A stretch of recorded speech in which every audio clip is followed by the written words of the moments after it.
Hey, Mark, Hey, Jeff. how many strategic sessions have you been a part of? God, Jeff, I'd have to say over 100. Wow. Do they all have to suck? They certainly don't have to.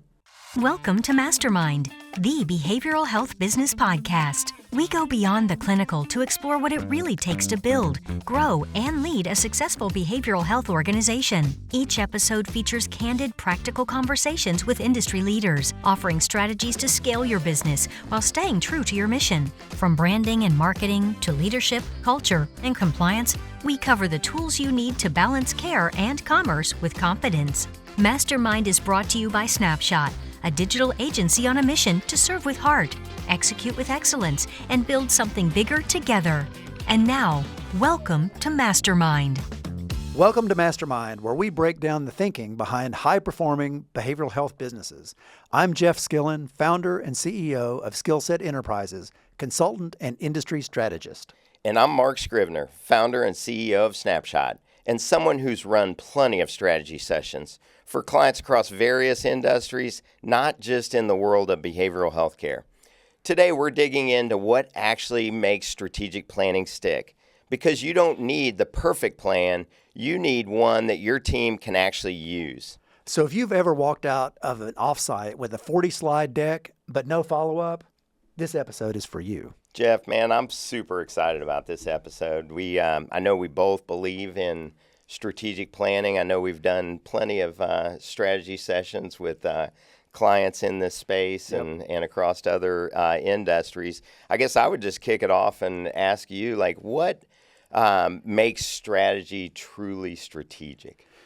I've been wanting to talk about this for a while, and I want to acknowledge the amount of energy you're bringing to this topic, because I will say that most of the time when I work with clients and we talk about doing strategic sessions, their energy drops. A lot of people feel like, oh, this is going to be a slog. This is going to be something that we're really not going to enjoy. There's going to be confrontation. There's going to be conflict. And there's a trepidation about approaching this. So to answer your question about what makes strategy strategic, I think it starts with how you approach it. Because the way that I see it and the way that I've seen this work with most organizations is that this becomes a part of their daily routine. This becomes something that they step back and they create some high-level objectives and some goals, but how do you make it operational from a day-to-day level? And it's not something to be fearful of, it's something to embrace. Yeah, Jeff, I couldn't agree more. I think a lot of people approach it almost as a checklist item, like we have to do strategic planning. And the most successful companies that I've seen leverage strategic planning is it becomes a part of their culture. Right. Like the team's looking forward to it. It's not an attack session on people. It's more of how can we cast the vision for where we want to go for the next year, the next 3 years, next 5 years. And let's start putting some stakes in the ground so that we can ultimately get there. Well, here's the other thing that I think is really important as people are approaching this. And this is my general approach towards most things, which is start with positive intent. And I think the reason that a lot of people are scared of these strategy sessions, employees, CEOs, managers, leaders, is because many people they're conflict avoidant. They don't really enjoy. They think that sparks might fly in a situation like this. So I always like to approach this before you even start talking about objectives and what you want to accomplish. Think about catching people doing something right. Mm-hmm. And then approach it from a standpoint of, as you bring up a topic, start off with how we're already performing well. And then maybe you can tack on to and how can we improve? As opposed to, all right, guys, here's where we're really falling short. And it's and if we don't do this, then, it's just certain death. Mm-hmm. That's the way a lot of these strategy sessions start. And you're already starting kind of in a hole and you got to climb out. Yeah, we're heading down this path already. And I've got a couple thoughts on this. Yeah. But where do you see typically strategic planning go wrong with teams in these sessions or before, after? Well, I think one of the first things is people don't generally have a framework they want to follow before they start. I think a lot of people start off with either a whiteboard or the classic easel and marker situation where they're like, okay, guys, what are we going to focus on? Or it's like, we need to come up with 3 to 5 things that are going to really move the business forward. And then you are looking at a bunch of blank stares. Mm-hmm. So I think whoever is going to lead this session needs to have a framework in mind. And my recommendation is they actually lay out that framework before they ever get into the meat of the issues. And so get people to buy into what is a framework that we all can accept and that we're all going to integrate into our daily workflow, and that becomes a part of our culture.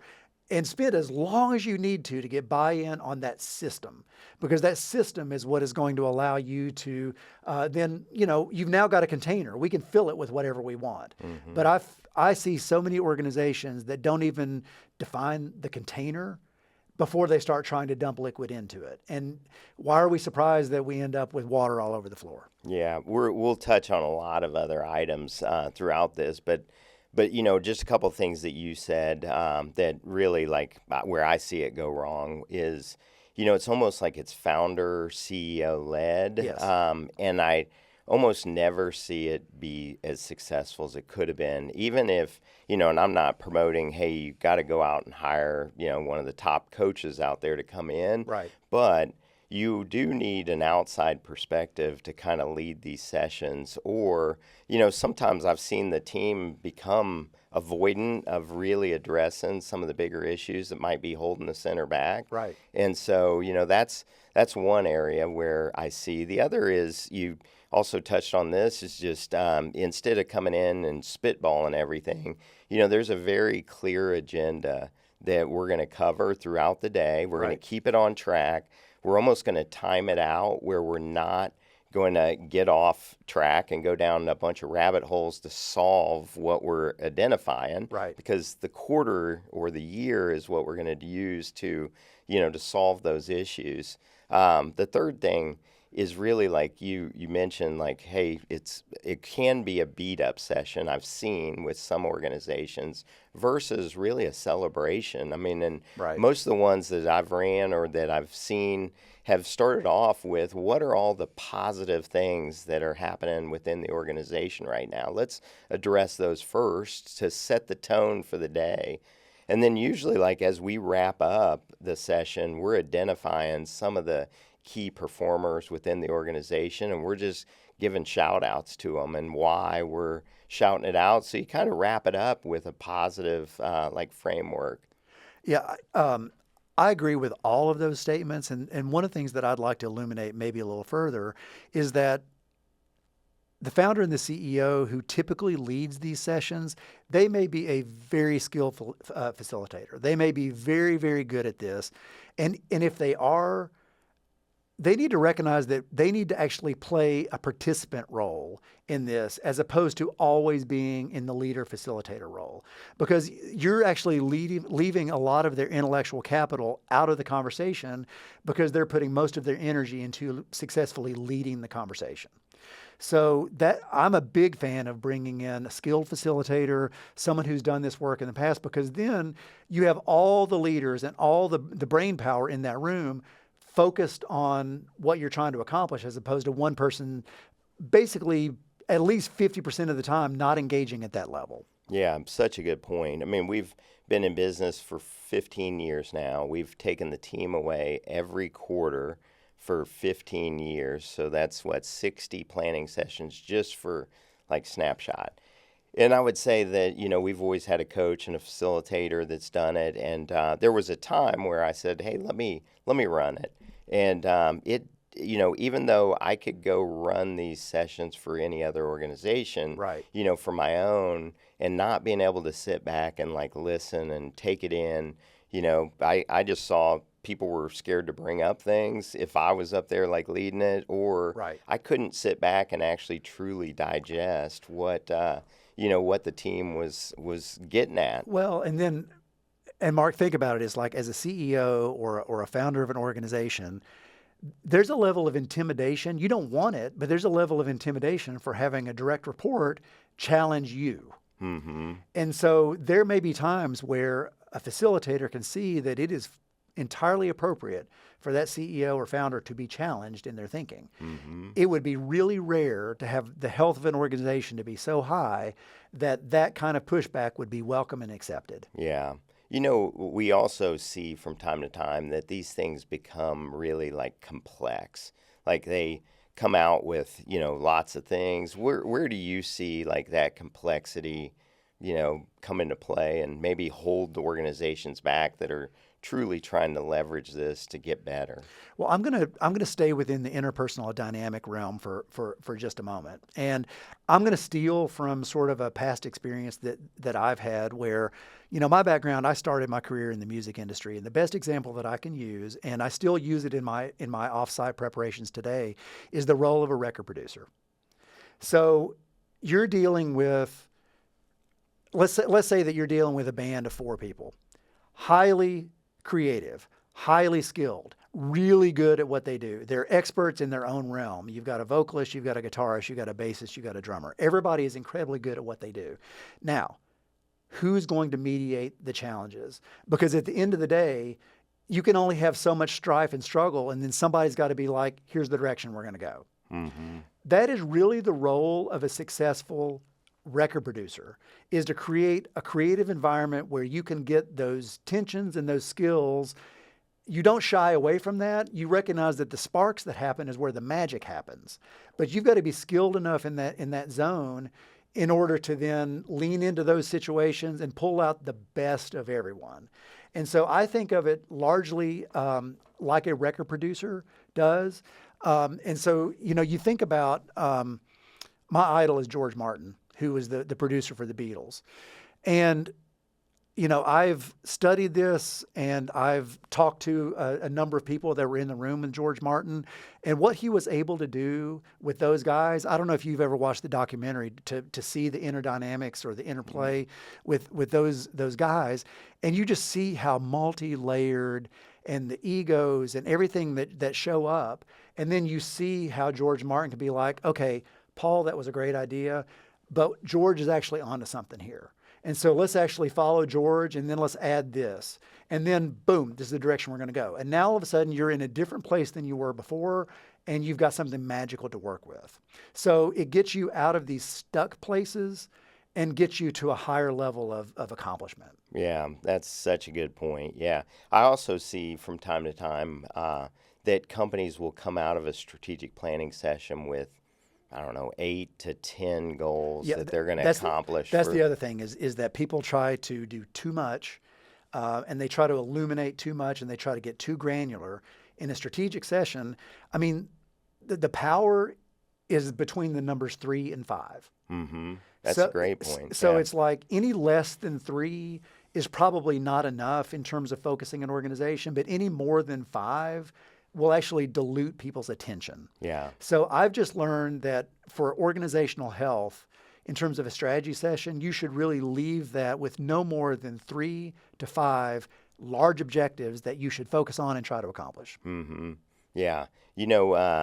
I guess after you come out of the session, there's also the execution. And it's almost like, hey, we spent this day. It's a huge investment for the company. We come out with some really good items that we want to, go accomplish. And depending on what methodology you're using, it could be rocks, it could be, goals, it could be KPIs, but you come out with all these good, goals for the company that we're going to go accomplish as a team. Right. And then the execution needs to start happening. Right. So how do you frame it up for that team so that they're going to come out of there and really start executing? Well, I start off from a perspective of saying, we're all in this together, and to avoid the idea that it's the sales team's challenge, or it's the marketing team's challenge, or it's the clinical team's challenge. It's like you want to get everybody to buy into those 3 to 5 objectives, saying that these are the most important things that are going to move this company forward. These are the most important things that are going to make us more successful, more profitable, more visible, more award worthy. Mm-hmm. Whatever it is, we all collectively agree we're trying to accomplish. So once we get everybody bought into the fact that this is not finger pointing, this is about putting our arms around each other and saying we're all going to jump together. So once you've accomplished that, first of all, pat yourselves on the back. That's an amazing accomplishment. So now the entire team is going to identify these 3 to 5 objectives. Now, how to start making that work on an execution level, that's when what I find is helpful sometimes is to do breakout sessions. People then need to go into their areas of expertise and then start breaking down what are the things that are going to show that we're making that progress, and then how often are we going to present that information visibly to the rest of the team. They come back from those breakout sessions and they share that information, and then everybody says, that's really good thinking. Have you thought about this? Or it would be really helpful if I knew this or if I saw that. So, the subject matter experts go away, they come back with a list, everyone else provides input, you do another iteration, and then boom, you've got the things that you start to visibly show on I recommend a weekly, a monthly, and then a quarterly basis. Yeah. I mean, that's a great point. I mean, there has to be a cadence behind staying up with these things. And, just one other thing to add to that, and you touched on it a little bit, but just as you come out, you identify the goal or the rock for the quarter, like breaking it down into almost like what are the tasks that we have to do, that then we can assign those to some of the other people within the organization. Maybe they're in the session, maybe they're not, but it gives everybody like a sense of ownership over, like, I'm going to be a part of accomplishing this goal for the quarter. Right. So, with each of those goals, they really break down into their component parts. Like you said, there's the task, and then there has to be a measurable result, and then there has to be an owner. And the owner may not be in that strategic session. So for example, let's say we want to give a task to Susan, and Susan's not in the room. Well, who's going to be responsible for going to Susan and say, "Hey, Susan, the management team has decided that this is going to be the thing that really moves our organization forward, and we would love for you to play this critical role in terms of moving us forward."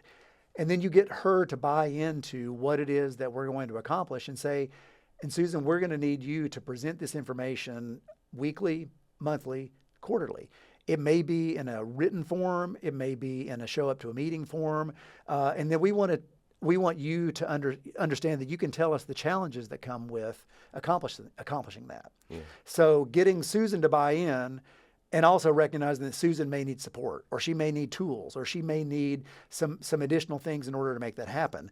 Those conversations where you're inviting people into the strategic session, into accomplishing those tasks, that's where the magic in your organization starts to happen, because you have ownership, you have results, and then you have this shared culture of accomplishment. Yeah, no, you're right. And you can celebrate it, but I just see where it goes wrong is that you don't have this cadence of meetings to stay up with these things. And, ours is daily. I was going to say, what cadence have you seen work best? Yeah, we do. We'll do like daily huddles. We'll do, weekly leadership meetings. We'll do quarterly company meetings.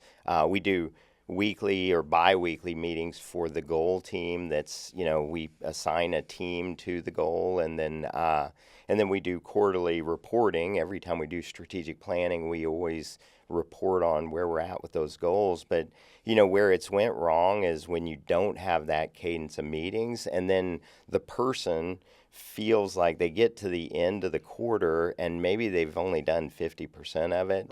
And a goal that should have been a very inspiring thing, because when we accomplish it, it's going to help move the business forward, now becomes one of the most stressful things for that person. One, they don't want to let the team down.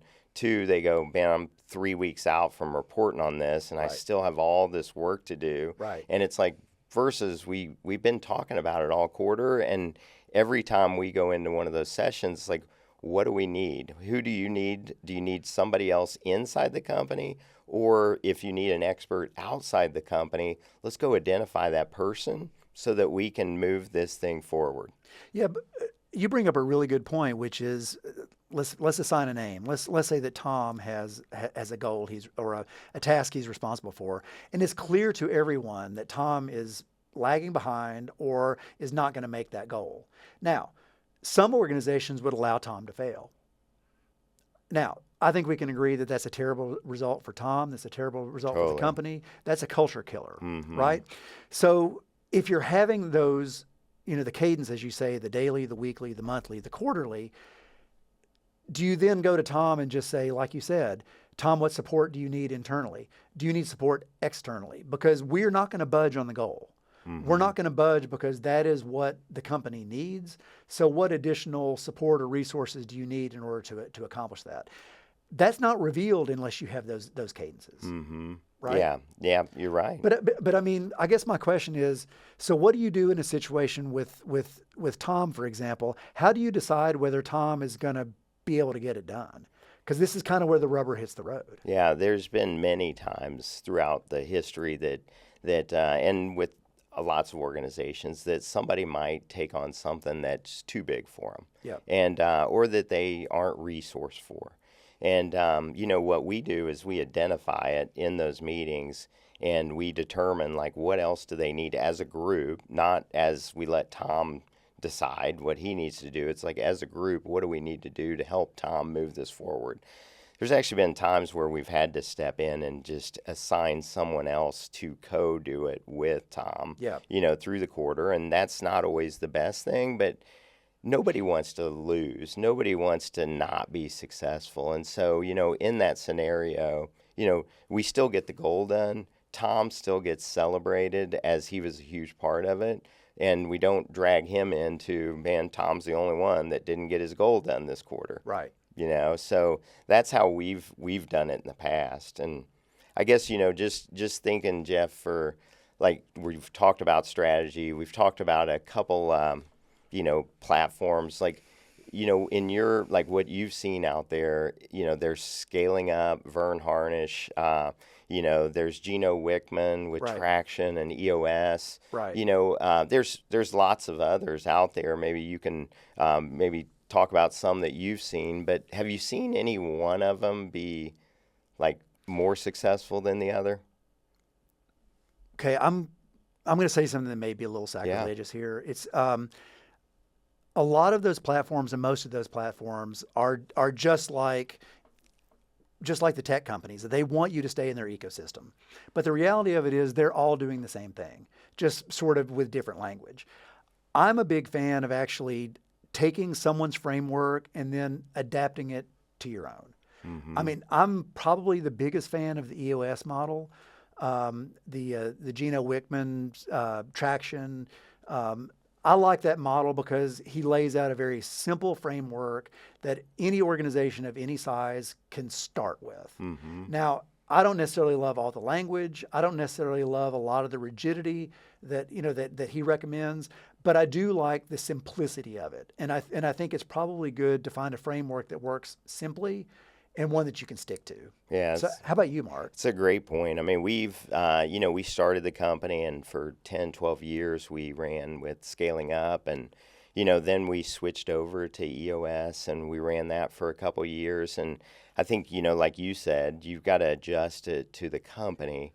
We have almost a blend of both of these systems that we use today. Right. And I think it's been, they're both very successful. I think it comes down to, the four things that they both talk about, like that it comes down to is strategy, people, cash, and then execution. Right. And those are the four business drivers that are going to help you scale or that are going to hold you back from scaling if you don't leverage them. Yeah. Well, and the other thing that I like in all of those, in all of the various methods, you sparked a thought in me, which is the idea of staying with strategy, people, cash, execution. You'll notice the one thing that's not in there, which I think is right, is this is not an idea session. This is not, hey, let's come up with a clever idea. This is literally, these are the things that we have to accomplish in order to make this work. These are all tangible things that we can touch. And then you can get creative when you get to the execution side in terms of how we're going to do it, but the what we're going to accomplish. these are physical, tangible, touchable, movable things. Yeah, I mean, that's a great point. I think the what is the other area I've seen where people challenged, through accomplishing these, or they don't really identify them as both books or, most every methodology talks about creating SMART goals, and Right. the SMART goals, and we always test it at the end. You said, hey, team comes out, they present to the overall team and get buy-in for Right. it. And it's like we measure, is it specific? Is it measurable? Right. Is it attainable by the end of the quarter or the end of the year? Right. Is it relevant to our business? And is it time bound to we're going to get it accomplished by either the end of the quarter, the end of the year? Right. And, it's kind of like we want to make our call center better. Right. We want to make the admissions team stronger, more educated. And it's like, what does that mean? Yeah. Yeah, honestly, it's like let's break it down to something even more simple. It's like, let's say you want to start a weight loss plan. Okay, on what time frame? And then what is going to be considered success? Or, are you going to be satisfied with, well, I'm getting better? Mm-hmm. Or it's like I'm pointing in the right direction. It could be anything. It could be a financial plan. It could be a fitness plan. It could be a weight loss. It all comes down to it's got to be tight. And it's like the SMART goals are the way to do it. How do you actually measure it? Yeah. You measure it based on the outcome. If it's a revenue, I'm going to grow it from 5 to, 10. There's a specific number that Right. we're going after. Well, precisely, because it's one thing to say it's trending in the right direction, which is what I see a lot of organizations. They become satisfied with, well, it's kind of going in the right direction, but is it meeting the objectives that we set in terms of actual data points? It's like, let's say one of the measurements was that we want to see X number of admissions per admissions person, for example. Are we hitting it? Are we above it? Are we below it? And it's really clear whether, it is or it isn't. Yeah. And then you'll know what you need to do in order to shift that.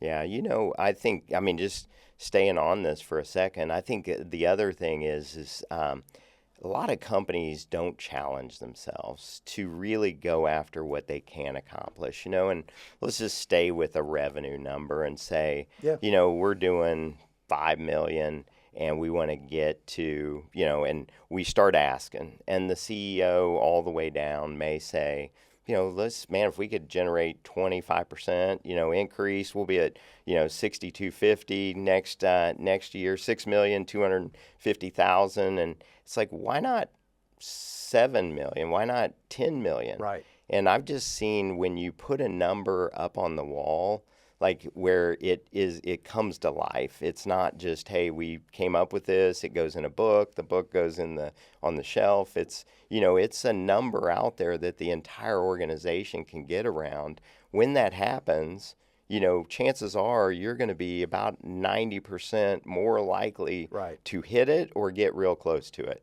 So you may have set the goal at 6.5 million, but you end up getting a 9.5 million, and Right. man, you didn't hit the 10, but boy, I'm a lot happier than had I not challenged the team in a way. Well, you bring up a really good point. Not only it's human nature to, once you accept a goal, you will start to manifest it. You will start to work towards what it takes to actually manifest that. And that's a wonderful thing about human nature. The difference that I see is that a lot of organizations will base revenue currently on what are we currently doing and what's an increase that we can get from there, as opposed to let's set a higher target and then figure out how to pull ourselves up to that.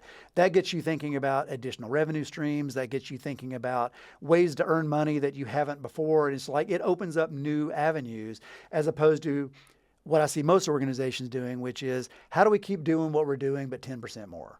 How do we keep doing what we've always been doing but 15% more? Or it's like, hey guys, we fell short last year. We just need to make back to where we were.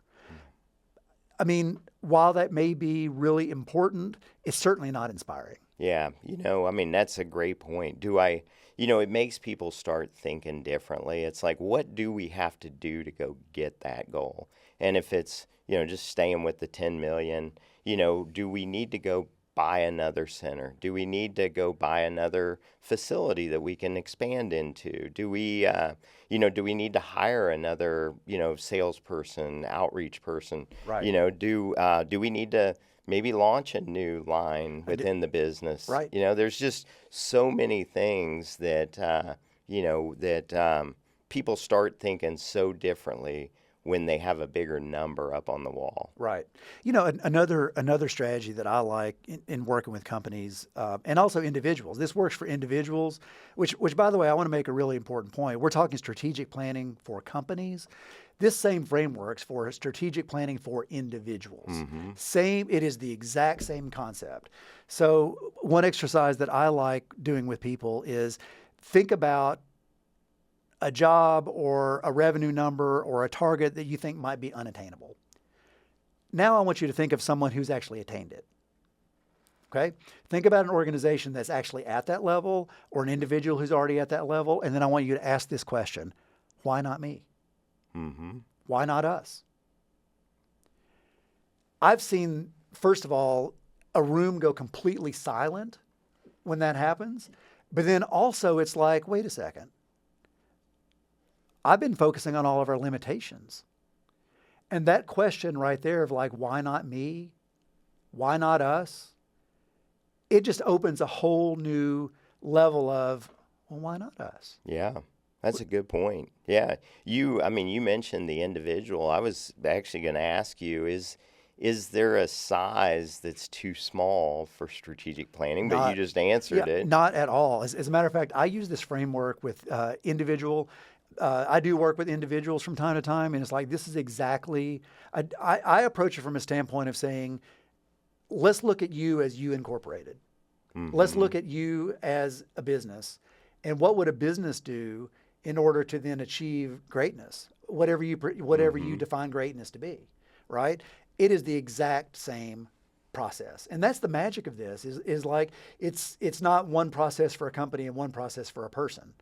And you really get into the individual dynamics within a company, but when you work with an individual on this, you get into their limiting beliefs, you get into their, I don't want to say that people have different personalities, but different parts of them show up. Different parts of them show up in terms of saying, well, I could never do that, or that's always been a weakness for me. It's like, okay, let's talk about what we need to do to turn that into a strength. Mm-hmm. Or what's the risk of you not going to do this? Exactly. That's another good question. I guess, I've asked you the question of, too small. And, I would just say when we had 3 employees in the company, myself, the co-founder, and, another person in the company, we started strategic planning for like Snapshot. Yep. And so, I would just want to make sure the audience knows it isn't a size thing. You can have 5 people, you can have 2 people, you can have a person that you're strategically planning for. Right. And so, Mark, in previous episodes, we've talked about, we're at a very exciting time in our world, in our industry, where scaling can happen with the help of AI now. It won't be long before we see a 1-person business delivering the revenue of a 50-person business. Yeah. That may seem outlandish and that may seem like a wild claim. I really don't think it is. Mm-mm. So think about it. It's like that person has got to do that same level of strategic planning because the growth and the scalability is so vast. Mm-hmm. So otherwise, you're just going to leave all of your potential bottled up. And I don't know about you, but I don't think that we're on this plane and in this life to leave potential bottled up. Yeah. I think, this is the reason we're here is to make a difference for others, to make an impact, and then to provide meaning, and then leave things better than you found it. You can't do that if you leave potential in the bottle. Mm-hmm. And so that strategic planning, I like to think of it as not only accomplishing goals, but also unleashing the potential that have been afraid to unleash, or for whatever reason remains trapped. Yeah. As we continue to talk about this, I know that, some people might be going, God, there's just so much that goes into it. Like, I don't even know where to start. We're not ready for it. Right. I hear it all. And I guess, thinking about it, I mean, it doesn't have to be overly complicated. No. And there's also tools out there that can help, with meeting cadences and with, putting it all in a dashboard so you can see the goals and managing it on a weekly, monthly, quarterly basis. Is there any out there that you've seen, leveraged, used? I'm going to stay simple, and then I'm going to ask you the same question. Okay. I do this off of a Google Doc. I do this off of a Google Doc and then a spreadsheet. It's really not complicated. It's once you walk out with those objectives and those goals, the most important thing is that it remain visible. Mm-hmm. The most important thing is not necessarily how beautiful it is or how tech savvy it is, and you can make them fancier for sure. And you can, use your tech stack or your data tools to then build up a more complex dashboard, which, some of my clients do, and that's great. But in terms of keeping people focused, what I've found is like the simpler the better, and keeping it visible so that it's there daily. Mm-hmm. You're looking at what have I done today to accomplish this objective. And then it's something where the entire team is able to visibly look at it. It's no different than sports. It's like, how motivated are you going to be if you never saw the scoreboard? Yeah. If you didn't see the scoreboard, if it wasn't right in front of you, if you didn't know what the score was at all times, how motivated would you be to run that next play? Mm-hmm. Yeah. We've done it for 15 years, and the first coach that we had, we actually helped build out a piece of software for him based on what we were going through every week. And of course he led it. We just helped him kind of think through it based on everything we were experiencing. And it's called Align today software. And we've used 90.io Yep. in the past, and there's a bunch of them out there. It's Yeah, kind of like Jim, Salesforce, HubSpot. Right. It's but I would say, and we've actually went simple now. Like, we've found those were amazing at the time, and they're maybe more complex than they needed to be at where we're at today. And so we've actually built it all out in Monday.com, which is our project management software. Yep. And now our team, gets alerts on when people accomplish things, or hey, we're still 50% out and we're maybe 60% through the quarter. We need to flag this as it could be a challenge for us. And so, it really depends upon, but I've seen spreadsheets, I've seen, Google Docs. It's really just having it in a place where you can reference it, and it's not in a book and it goes on the shelf, Right. and you never talk about it again. Yeah. I'm not implying that you don't need data and technology to then provide the inputs. I don't think that you need a special software platform to track your strategic plan. In some ways, it's like your strategic plan should be simple enough to be on a Post-it note.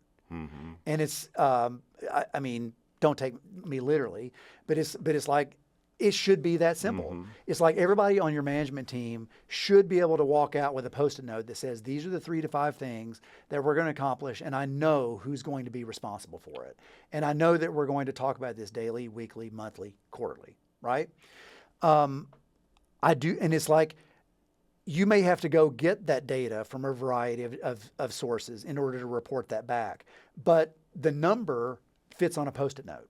Mm-hmm. And I know that may seem, Pollyanna or crazy simplistic or whatever, but organizations that I've seen get lost in a tool, all of a sudden the tool becomes the focus of the frustration. The tool becomes an impediment. Yeah. It's like we struggle on how do we use the tool as opposed to letting the tool lead the way. Mm-hmm. So I come back to simplicity. I do.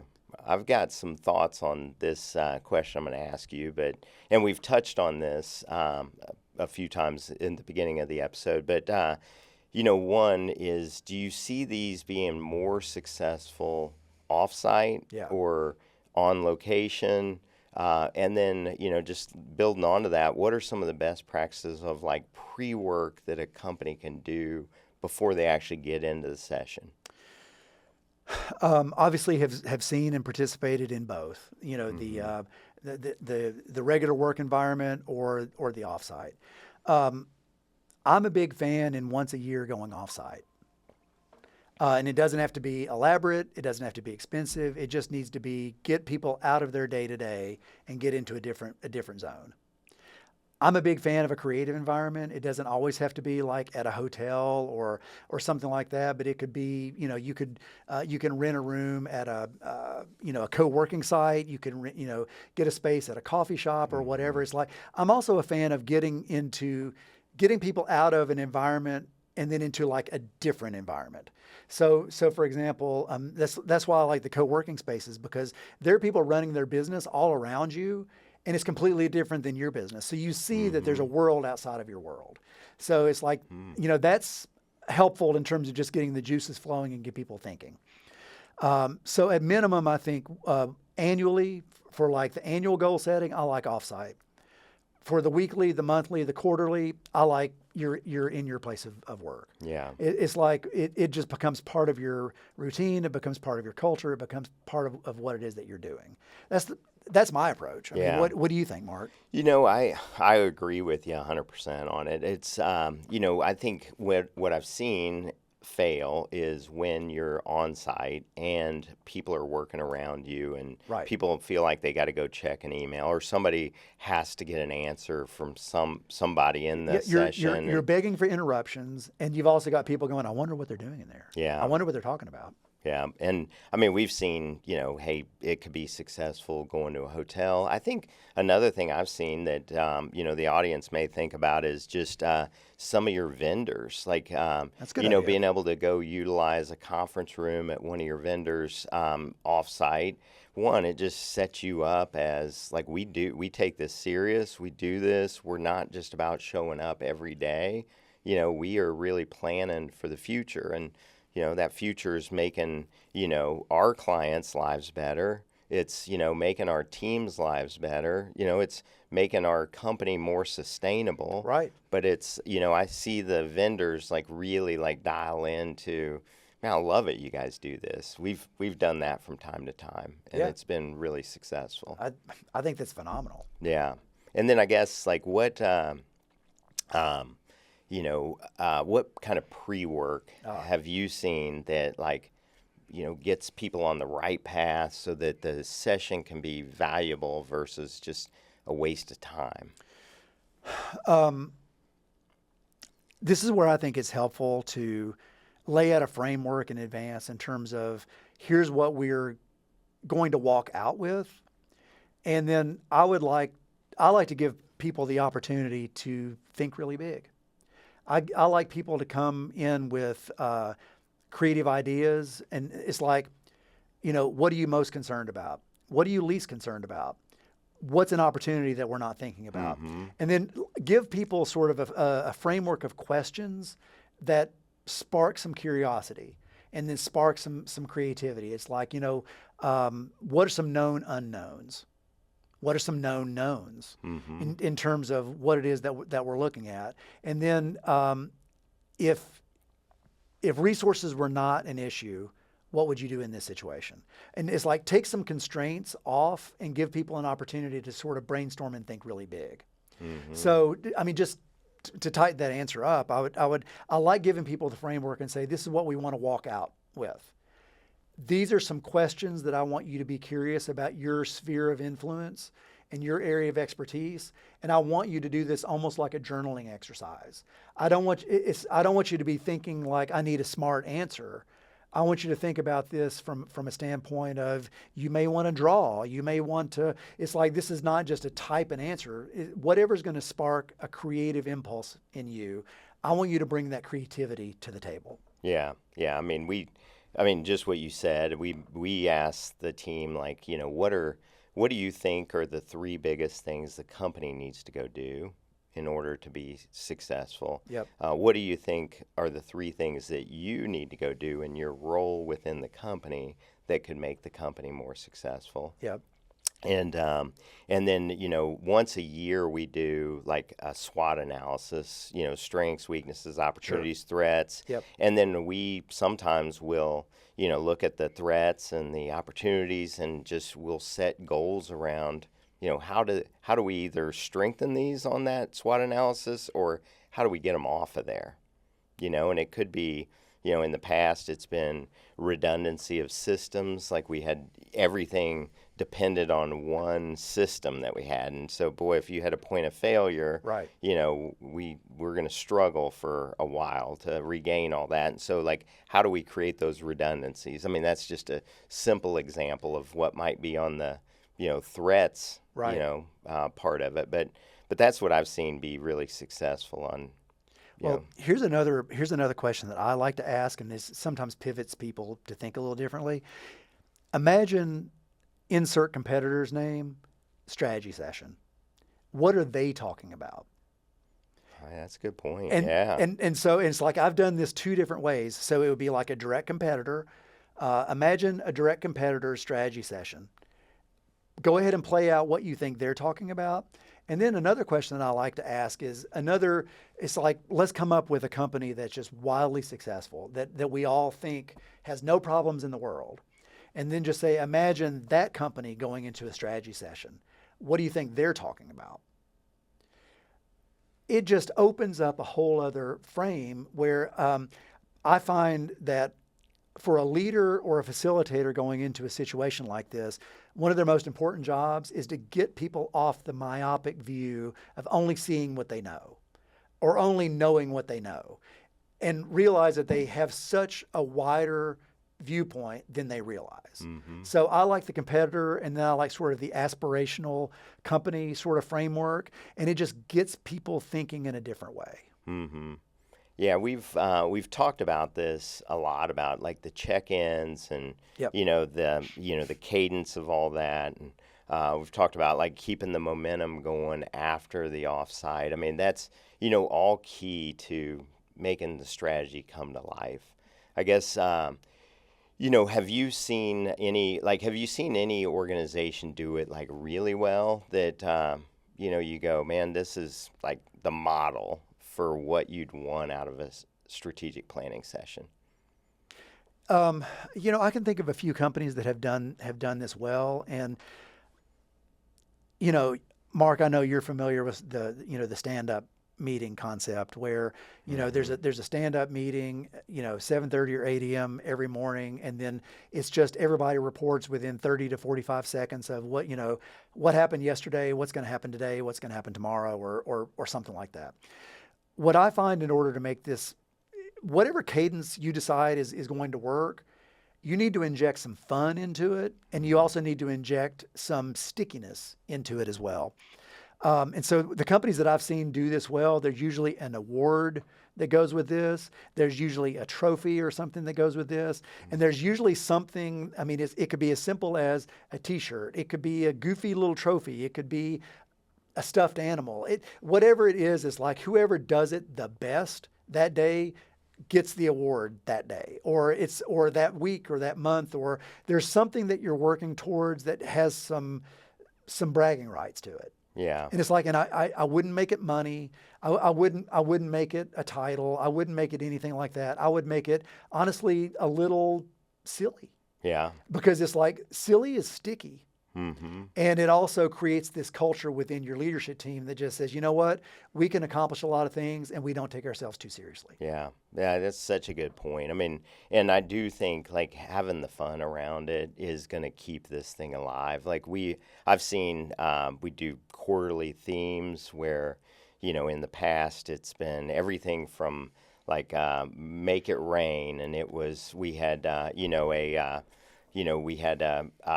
party at the end because it was a revenue goal. Yeah. And we bought everybody umbrellas, and Yeah. it was, just we had fun every time like somebody brought in something, we rang a bell. Yeah. And so the team really like came to life around that, and ultimately we ended up crushing the goal. Yep. Like where we thought, man, this is going to be a challenge, but it being fun makes all the difference in the world. I love a great theme. I mean, that, you know, you might even approach it from a standpoint of, say, this year's theme is. Mm-hmm. Yeah. And it's like you could come up with a yearly theme. Like I remember there was one client that was that also needed to hit a revenue goal, and then their mantra that year was get on the phone, get on a plane, get on, so in other words, it's like make the call, make the visit, make the call, make the visit. Mm-hmm. And then we used a planes, trains, and automobiles theme around that. And so we watched the movie, and we had people take on the various characters, and somebody was Steve Martin and somebody was John Candy. And it's just really kind of took it to an absurd level. But the theme was get on the phone, get on the plane. And it worked. I mean, it worked. It got that team out of, just smiling and dialing and realizing that was like face to face is what's going to make all the difference. Yeah. Like we're halfway through the year now, a little over. And I guess, sometimes I see like CEOs, founders, leadership teams say, well, yeah, we'll get to that. We'll start it in the next year in January. And I guess, what I've seen is that there is no better time to start this than yesterday. It's like it doesn't have to be time bound to a start of a year. Right. It could be a start of the start of the year could be today in, let's just say July or August. And, we're going to run it through next year, mid-year. Right. I mean, great example is like most companies, they'll run a calendar fiscal year. So it'll, January ends in December. That's most companies. But that doesn't mean that you can't start a theme right now. Mm-hmm. That doesn't mean that you couldn't start a theme September 1. And so September 1 until next September, this is the theme that we're going to overlay our strategic plan. Yeah. Yeah. We've talked about it the strategy, which we're talking about. We've talked about, people part of it, which, both kind of books have different ways that they say it, but it's, right people, right seats, and, or the right people on the bus, in the right seats, and so like, I think that's super important in that we identify who are all the players and are they in the right seats within the organization. They may be the very best person, but they may not be in the right seat to deliver what the organization needs them to deliver. Right. There's they may not be the right person for the organization at that time of the growth in the company. And so, I think beyond getting the strategy right, you've got to get the team right. And this doesn't mean, man, I got to go in and get a whole new team. Right. It means I got to evaluate the team we've got and what they bring to their positions. And then, are they the right ones, or would they be better off in another position? Yeah. I mean, I don't have much more to add. I mean, I think you've got to be very clear-eyed about that conversation and what does this organization need? And then do I have the team around me within this organization to make that happen? And I always like to go back to our additional resources needed. External resources, where you can potentially contract out, where you can kind of bolster a deficiency, or are there internal resources where people on the team can then support? Mm-hmm. So, because it is disruptive to change people. Mm-hmm. Changing people Totally. and then moving seats on the bus is disruptive. Mm-hmm. And there's always fallout from a decision like that. And you may temporarily step back from some of your objectives. So I always like to approach it from what support is needed first, before we go into we need to make a shift. Yeah, you're right. And then, you can set goals that are so ambitious that you run out of the cash in the company. Like you can scale so quickly that the cash doesn't, it doesn't fund it. I'm so glad that you brought this up, because there are some organizations and some CEOs and founders that are squeamish about talking about cash or money or profitability. So it's like profitability is something that we can all look at from a P&L standpoint, and people know it's like, hey, we made or we lost, right? But when it comes to cash flow, that's something that founders and CEOs feel very personally. It's like, they feel it in their body because they know when cash is up or when cash is down. And sometimes they bring that anxiety to a team. Mm-hmm. And so, Mark, what do you do? I'll ask you from that standpoint. It's like, what is your anxiety level about talking cash to your leadership team? And does that bring any different dynamics to your organization? You know, I mean, we right or wrong, like we've followed a methodology beyond the, the coaching. It's Jack Stack wrote a book called The Great Game of Business, Yep. and he talked about transparency and, how like you should share all your stuff with your employees. And all along the way, we've shared revenues, we've shared profitability, and we talk about like, hey, this profitability doesn't always mean that it goes right in the owner's pocket or the investor's pocket. It's profitability so we can go reinvest To reinvest it back. or Yep. to give raises or to send people to training or Or to buy this software, or to, the next investments that we're going to make. Yeah, Yeah. totally. Jeff, what I've seen is, the last component of it is really around like the execution of, we have this plan, we have these goals, and, a lot of times people go, God, this is so hard. I mean, I don't know where to start. Now we've started. Now it's like we have all these goals. Now it's going to be this big weight, and it doesn't have to be. There's lots of like systems and processes that are around this, where the meeting cadence to how you track these, to how you bring them to life out in the out in the workspace, and all of that will rally the team around this. I know in the past I've been like, a little bit like big weight on me because of you as the CEO. You think it all falls on you, and really like when we brought it to life out in the workspace, like some of the biggest things that we accomplished as a company along the way were accomplished by people not even on the leadership team. Right. Like they just, new project management software, and we went and evaluated it one quarter, we implemented it the next quarter, and we trained on it the following quarter. Yep. And so it was, but if that fell on me, it would have maybe never got done. And we'd still be working off a spreadsheet for project management software. And so, I guess, just kicking it back over to you, I mean, what do you see with execution after you come up with this great plan, you and the leadership team or the leader? Well, I guess, I have two mantras around this, and I'm a big believer that once you've established the goals that you're trying to accomplish, the two mantras that I like giving to people all throughout the organization: 1% better every day. Mm-hmm. So it's like literally 1% better. What have I done today to be 1% better than I was yesterday? And the other, it's a silly little axiom, but I believe in it. It's just small strokes fell great oaks. Hmm. So it's, the idea of just, chipping away. That's how you're going to take down that big tree. Yeah. Right. So even though that may seem a little trite, I'm a big believer in it's like it's daily progress. Mm-hmm. Sometimes it's hourly progress. And then the other thing that I'll add to that is be open to surprises. And you just talked about that. So a lot of people think, especially CEOs, they think surprises are on the downside.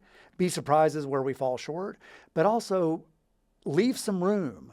It's kind of, I've said this before jokingly, it's like it's sort of the Starbucks view of the world. It's like leave a little room. Mm-hmm. Leave a little room to be surprised. And sometimes you're surprised on the upside. Like someone comes along and in doing their daily, 1% better, they're like, hey, I've run across this. And you're like, wow, I would have never thought of that. And then double wow, look at what this can do. So again, incremental improvements, and then be open or prepared for surprises.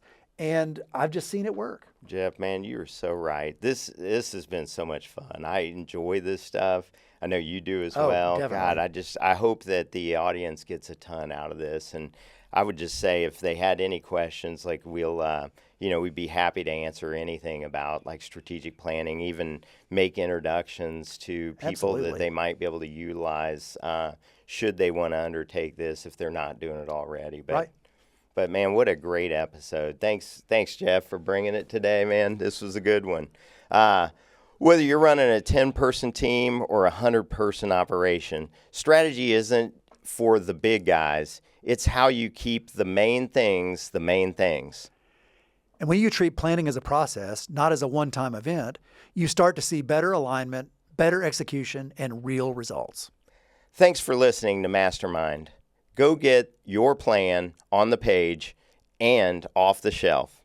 We'd be honored if you'd subscribe, rate, review, and share this podcast so that we can truly help more people in the industry. Also, if you know someone we should invite to the show, please reach out and let us know. Our contact information is included in the show notes. See you next time. MasterMined out. That wraps up this episode of MasterMined. Thank you so much for joining us. And remember, MasterMined is not just a podcast, it's a community. So don't forget to comment, subscribe, and review us. Your feedback helps us continue to bring you content that's relevant and relatable. Thanks again to our sponsor, Snapshot, a digital media marketing agency. And thank you for joining us on MasterMined, your behavioral health playbook.